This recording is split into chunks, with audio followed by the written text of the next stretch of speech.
Let's start in Salt Lake City with Texas Tech 34, Utah 10. This was a close game for a good portion of it. There was so many storylines going throughout. Turnover fest in the first half. Will Hammond comes in relief of Behren Morton after Morton gets hurt, balls out, just has a career day in Salt Lake City. Mitch, I was thinking back to the time that we called his game against, I think it was Duncanville, Yeah, right? our boy. In the playoffs. Yeah. And it did not go well the last time that we saw Will Hammond live. And you could just tell that the talent was there, but he just didn't have a lot of help around him. But man, that talent was on full display in this second half. Will Hammond leads the charge as Tech pulls away late 34-10. What a performance is what I took away. Like this is a Texas Tech team. When you think about Texas Tech football and everything that just comes to your brain with that, you think high scoring offense. You think trying to just boat race teams with an air raid offense, right? Trying to score as many points as possible. This was a Texas Tech defense that had their way with a Utah program that prides itself on physicality, basically from the jump. Like Texas Tech's defense was the story of this game for me, aside from Will Hammond coming in and balling out the way that he did. But as you guys saw this play out, what does this win mean for Texas Tech to you guys, and what did you guys see to get them there, to get to the top, and where they are now pretty much in control of their own destiny? Yeah, I think, Trey, going back to our preview show, the questions that we raised about the Red Raiders were, could they win on the road? That had been a sore spot for Joey McGuire and in the past, and going on the road and playing physical in a way that allowed them to not only compete and stick around, but have a really good chance to win and showcase this team's new identity. And the defense answered the bell from the word go. 4 turnovers forced throughout the game. The defensive line was hell on wheels. The secondary clamped down on what little passing game Utah had. The Utes were one of the worst teams as far as average yards per completion in the country coming in. And the broadcast talked about, I think Joe Klatt highlighted it somewhere in the third quarter, where Tech's safeties were constantly working downhill because they knew Utah wasn't going over the top. But coming in, Utah was still one of the top 5 teams, I believe, in the country in explosive plays. So they were kind of a joystick offense where they were able to use their athleticism to create space, make you miss, and get big chunk plays. The Red Raiders did not let Utah play that game today. They were fierce, they were fast, they were tackling well. And like I said, the secondary was just ball hawking left, right, and center. There were forced fumbles early.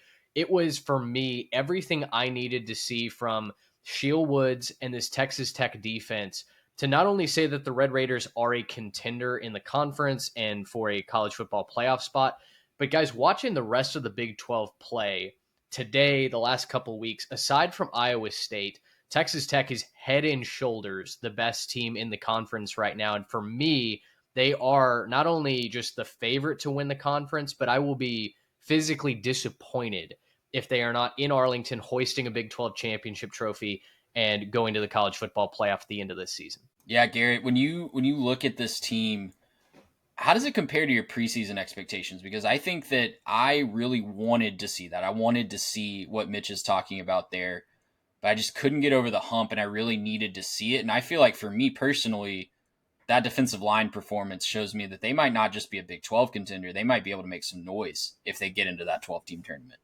Oh, for sure. I think that's the big thing for me is I expected them to play well on offense. I think all of us thought that was an obvious thing. They had put the pieces together. You know, we believed in Behren Morton. Obviously, he wasn't the hero of today, but we all believed in what they could do on offense. I'm more shocked at how physical that defense is playing, right? They're quick, but they get up in you, and they find a way to make stuff happen. I mean, forcing 3 fumbles is not an accidental thing. That's not just a coughed it up type of situation.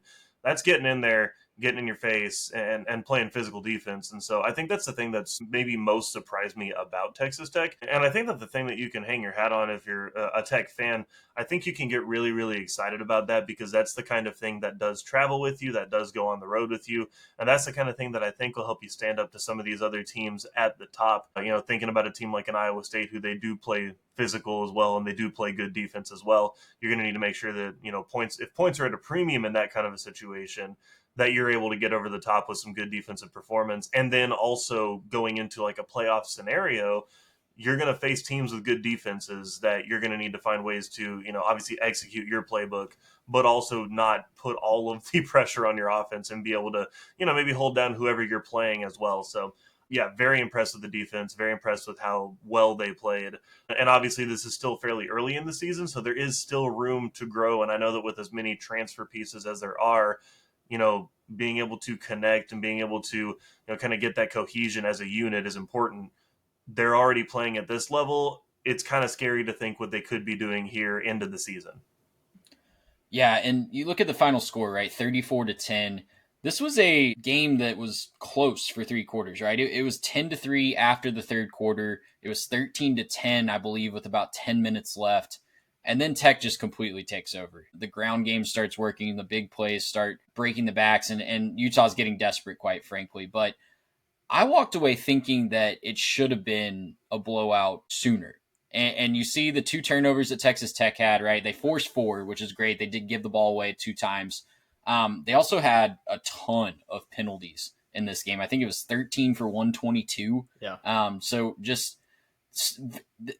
and you still walk away with a 24-point win on the road and potentially the worst, hardest place to play in your entire conference. But flipping it before we move on to another game, guys, want to flip it over to Utah just really quickly.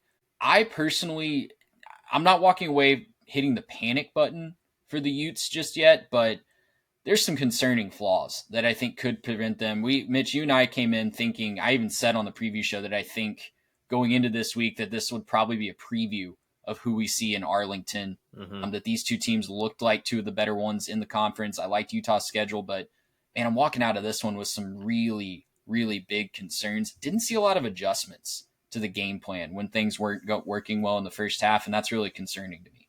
Yeah, I think what I was noticing, and like I said earlier, was that Utah just didn't have a dynamic threat in the passing game.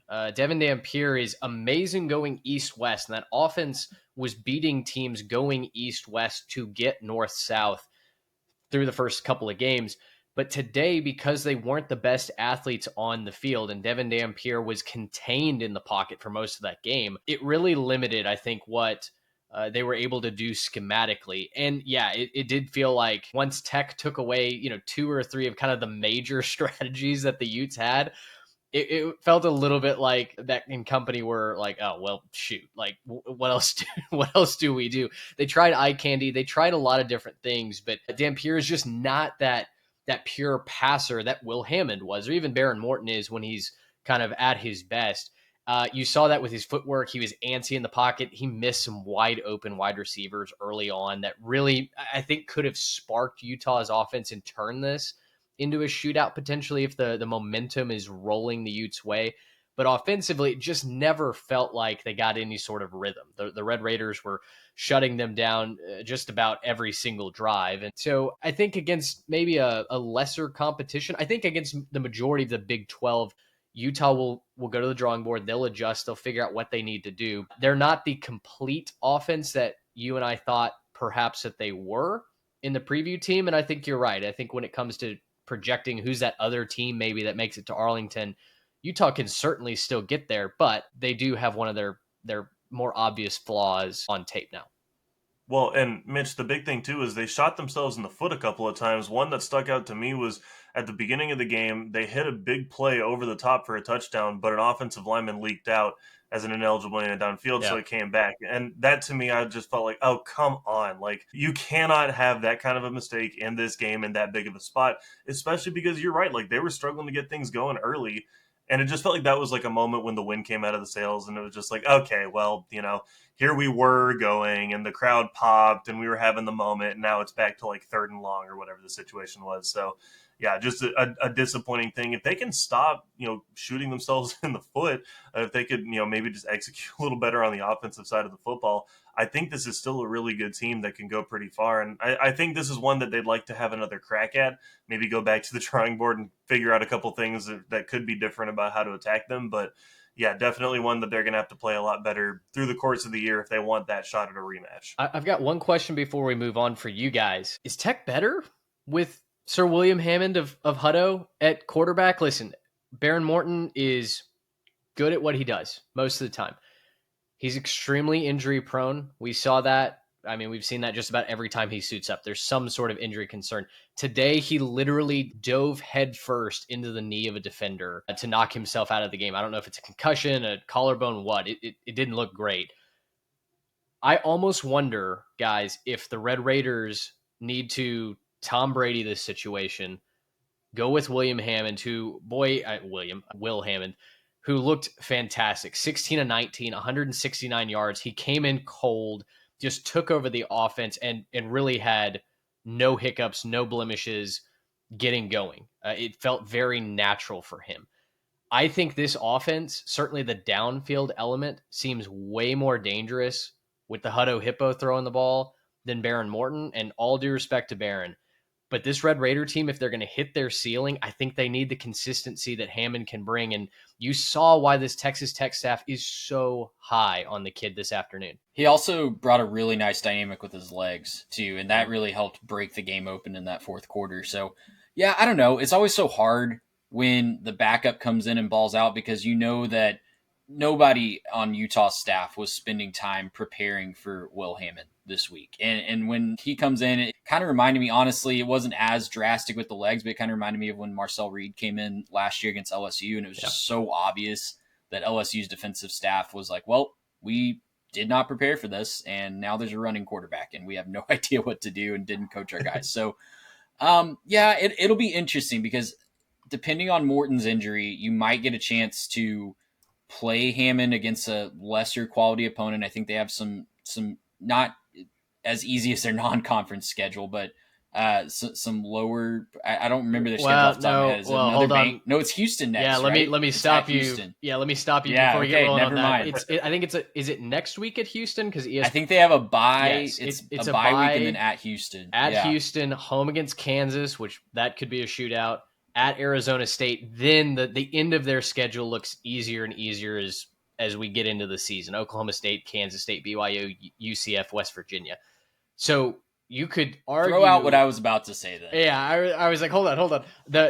You could argue Texas Tech's schedule, as long as they don't blow a tire in the last 5 games, you could argue they have a 7-game schedule and they're in the meat of it now. And 3 of those games are on the road. Utah, they passed that test. At Houston now, at Arizona State after a home date with Kansas.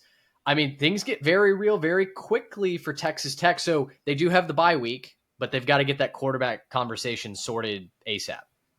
Well, and he's certainly earned the right to have that conversation, right? I think he played well enough that you have to give him some reps over the bye week with the first team. You got to give him his ability to show that he can be that guy.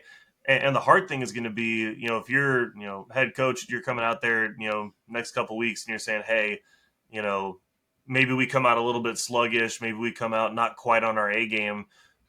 Do you make the switch?